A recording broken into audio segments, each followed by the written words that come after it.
దినమున 7 స్త్రీలు ఒక్క పురుషుని పట్టుకొని, మేము మా అన్నమే తిందుము, మా వస్త్రములే కట్టుకొందుము, నీ పేరు మాత్రము మాకు పెట్టి మా నింద తీసివేయుమని చెప్పుదురు. ఆ దినమున యెహోవా చిగురు మహిమయు భూషణము నగును. ఇశ్రాయేలులో తప్పించుకొనిన వారికి భూమి పంట అతిశయాస్పదముగాను శుభలక్షణముగాను ఉండును.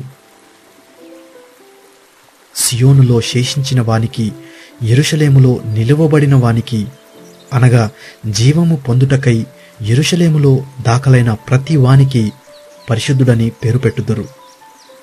తీర్పు తీర్చు ఆత్మ వలనను దహించు ఆత్మ వలనను ప్రభువు సియోను కుమార్తెలకున్న కల్మషమును కడిగివేయునప్పుడు, యెరూషలేమునకు కలిగిన ఆ రక్తమును దాని మధ్య నుండి తీసివేసి దాని శుద్ధి చేయునప్పుడు, సియోను కొండలోని ప్రతి నివాస స్థలము మీదను దాని ఉత్సవ సంఘముల మీదను పగలు మేఘధూమములను రాత్రి అగ్ని జ్వాల ప్రకాశమును యెహోవా కలగజేయును.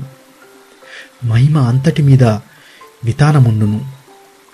పగలు ఎండకు నీడగాను గాలివానకు ఆశ్రయముగాను చాటుగాను పర్ణశాల ఒకటి ఉండును.